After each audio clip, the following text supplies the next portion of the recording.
Hey guys, welcome back to another episode of Guns and Guitars. It's so good to see you again. Today we are going to be unboxing and building this Gibson ES-335 style bass kit. It's a do-it-yourself kit that you can get from thefretwire.com. And as you can see, I built it up with just all of its components completely stock. No upgrades here. The only difference is I added a splash of color to it, and I'll explain why in a little bit. But for now, I'm Dan. This is Guns and Guitars. Let's get started.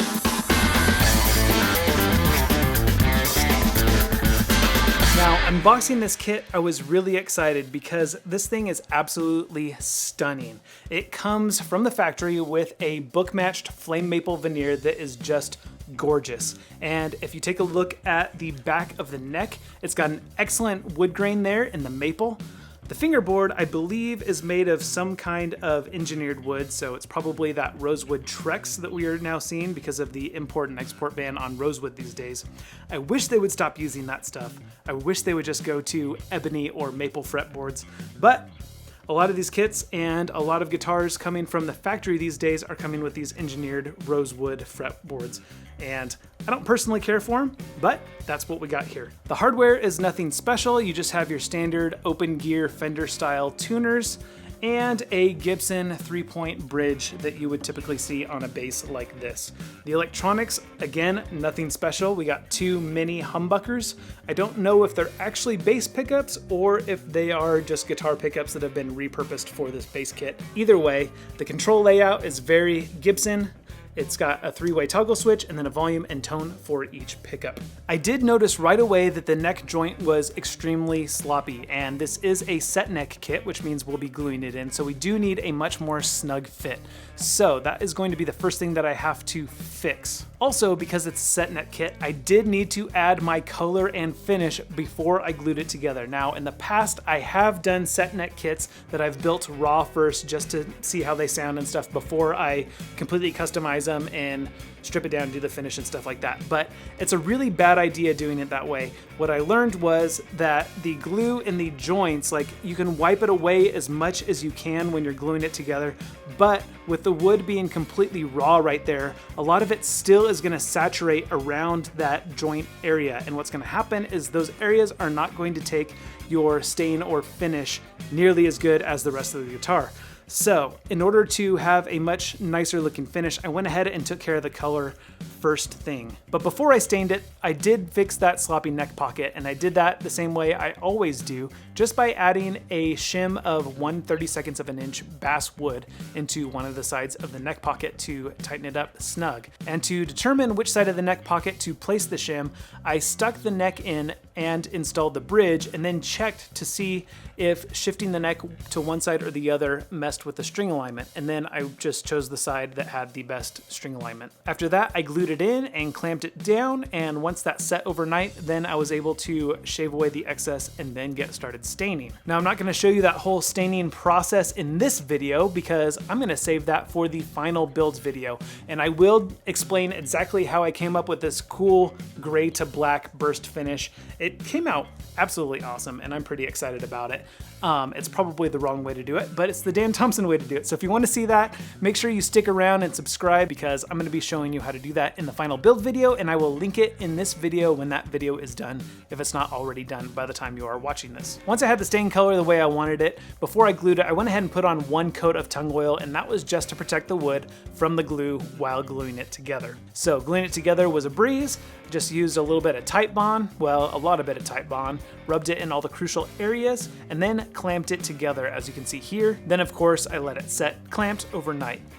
Then I could go ahead and finish the assembly of this bass. Now, wiring this thing up wasn't exactly a breeze, but it wasn't that difficult either, and there wasn't a wiring diagram included in the kit, but you can access all that information at thefretwire.com/support. There is a little card that they include in the kit that tells you to go there to check that out. So wiring up was okay. I mean, 2 volumes, 2 tones, 3-way switch, not terribly difficult, but what is extremely difficult is threading all those electronics back through into the hollow body and screwing them down. That is actually really difficult to do. I used a few different methods to string the electronics through into their proper place. Mostly just use mechanics wire and aquarium tubing, which was actually a little hack that one of my viewers told me about when I was building that Gretsch style guitar a while back. So I'm eternally grateful for that tip, because it does make the process quite a bit faster and quite a bit less painless. But all in all, it probably took me about 30 or 40 minutes to wire up all the electronics, and then it took me an additional 30 to 40 minutes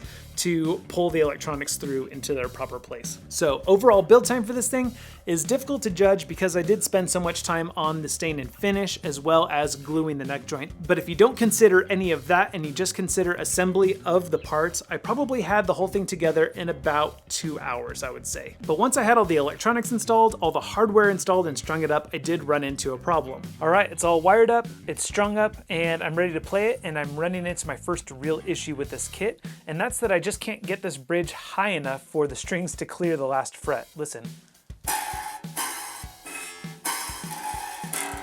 Getting all that rub there on the last fret, and if you look back here at my bridge, and I'll zoom in so you can see a little bit better, but I actually have these posts only threaded in one full turn into their post holes. So I can't go any higher at all. So just to get this kit playable, I'm actually gonna have to remove the bridge and pry out those posts, probably a good 1/4 of an inch, just so that I can get this bridge tall enough. So we'll go ahead and try that out and see if we can get this thing playable as is.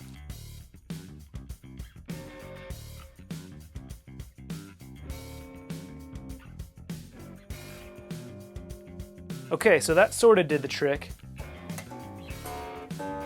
It actually works now, but as you can see, this bridge is way too tall. So I don't know exactly how tall it is. We got about 1.5 inches string height off of the wood there. As you can see here, look at how high this bridge is off of the guitar body. That is absolutely ridiculous. So this neck angle is just way too aggressive, and that's one of the things that I really don't like about these set neck kits, is because you don't really know about the neck angle until after you've glued it together. Yeah, you can kind of clamp it in place and kind of try to bring a string across, but it's really difficult to do, and the results that you see aren't really super accurate. So I'm really bummed about this because now the neck is glued in place and it's too aggressive, and that's something that I could have easily fixed.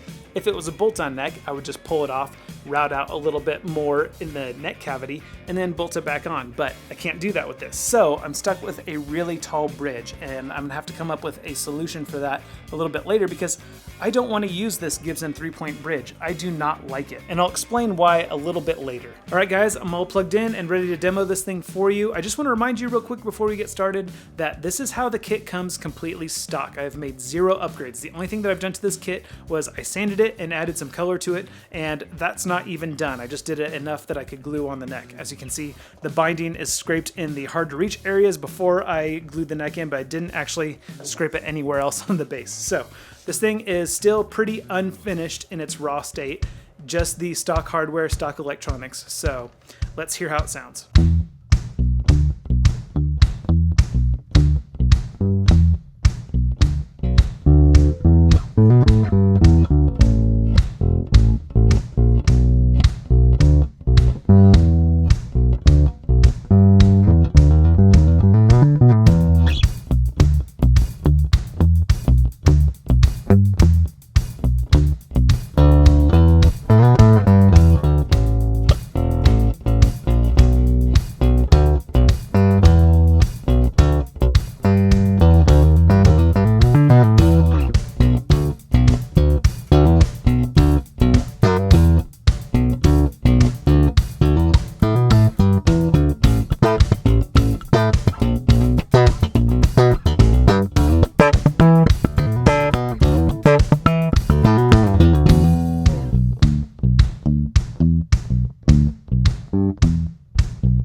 So just real quick, I'm going to give you some of my initial thoughts about this bass. Firstly, the bridge has no radius on it, and it's got no way to adjust the individual height of the strings, which makes it extremely difficult to set up with a good playing action, because when I want to set it up so that my low E and high G strings have a good playable action, the middle two strings have way too much fret buzz because they are not arched kind of accordingly over the fretboard.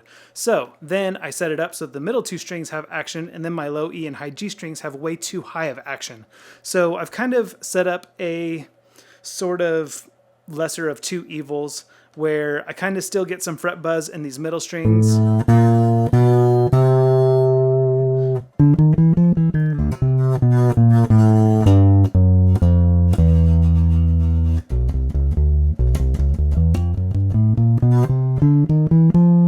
So I'm kind of halfway in the middle. I'm not super happy with how it plays, but that's not necessarily to the fault of anything other than the bridge. So when I build this thing up, the bridge is probably going to be the first thing that I replace. I'm not sure with what yet, but with something different. Second thing I noticed is the pickup placement on this bass is kind of funky. And if you look at other Gibson ES style basses, the pickups are actually typically moved a little bit further back. So this front one here is shoved all the way up against the neck. I think they're trying to go for kind of a mud bucker type effect, and it does work. We're on the neck pickup right now.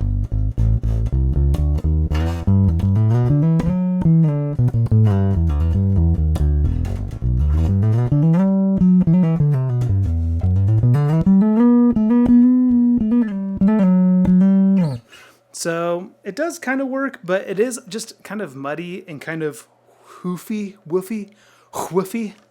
I don't know how else to describe it. It's not a super interesting sound in my opinion, but it does, I guess, work when it's combined with the bridge pickup. But speaking of the bridge pickup, because this bridge pickup is moved a little further forward, it's kind of cool. It gives kind of like almost like a Music Man sweet spot sort of sound, being that it is a pretty hotly wound humbucker and it's in that kind of middle pickup sweet spot as opposed to being down here by the bridge.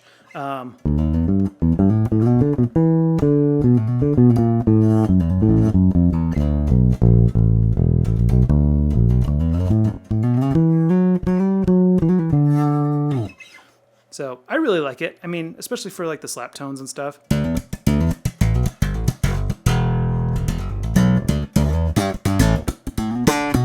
That's another thing about the neck pickup being way up there. It totally gets in the way of slap style playing. So when I want to play neck pickup, you guys probably noticed when I was slapping, it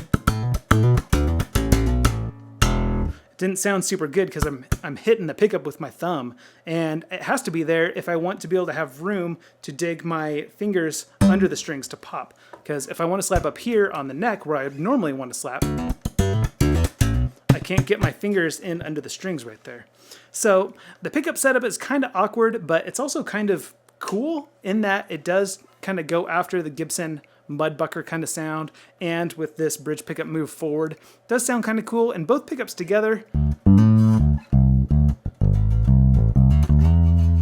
they sound kind of funky. I mean, it's a little bit like a jazz bass, but not really. I don't really know how to describe it. I would say a cool thing about this bass is that you get 3 distinct tones when you're switching from the neck to the bridge and both pickups together. None of them sound the same. You get 3 super unique tones. So that is kind of a cool thing. You know me, I'm all about versatility, so I like that it has different options. So real quick, I'm just going to summarize for you just kind of my overall thoughts about this kit, and we'll go ahead and start with the things that suck. So obviously, I hate that this bridge is super tall, and I hate the Gibson 3-point bridge in general. And I don't know if they're all this way, but the one that came with this kit, again, it didn't have adjustments for individual string height, and it does not come with a radius. So getting a good playable action with this bridge is not very likely. Another thing that I didn't really care for were these pickups. I don't think they sound all that awesome. And the pickup placement, while the neck pickup is so far forward that it interferes with slap playing, I actually do like the pickup placement pushed more forward. I think that's going to be really cool once I get the right pickups in here. But as it is now, the neck pickup is kind of worthless to me, even though I do like the tone and placement of the bridge pickup. Now, while the overall finish on this thing is absolutely stunning, there are a few blemishes that I need to point out. One, there's this wood filler spot right here on the back of the neck. It didn't seem like such a big deal in the beginning, but it did become extremely exaggerated once I added a coat of tongue oil on it. And it's really difficult to show you guys, and you probably won't even be able to see it, but this part of the neck right here did get a little bit chewed up. I don't know if that happened at the factory or during shipping, but they were deep enough dents and scratches that I wasn't able to sand it out. Now, I do like my instruments to have some extra dings in them because I believe that adds character, but I can imagine somebody buying a kit like this might want to build an immaculate looking guitar, and my example just isn't immaculate. The last bit of criticism that I have is that this kit came with some pre-drilled holes for like the truss rod cover and where you screw in the back of the tuners right here. And that's pretty cool because most kits don't come with those pre-drilled, so it does kind of save you a step. But some of my holes were drilled a bit off and I did have to re-drill them.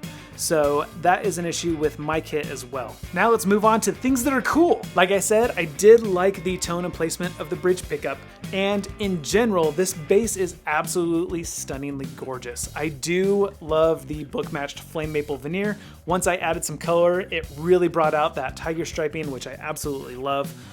The back of the neck, once I added a coated tongue oil, it really brought out a lot of colors back here, and it just looks absolutely gorgeous. It's difficult to tell with how I have the bass set up right now, but it does feel like the frets on this thing are pretty leveled, and they have definitely been crowned and polished, so they do feel pretty good doing some pitch bends, and overall the intonation is just fine. But like I said, I won't really know until I get a decent bridge on this thing and I can get the action down lower where I want it to be before I can really tell how even the frets are. So I can't tell you for sure if this thing is going to require just a little bit touch up on the frets or if it's going to require a full leveling and crowning and polishing in the end. So that we will find out in the next video. So be sure to stay tuned. Please subscribe if you want to see how this bass turns out in the end, or if you want to see me turn other low-end kits into high-end instruments, just like the ones that you see behind me right now. So thank you so much for watching. I'm Dan, this is Guns and Guitars, and check out some of these other videos.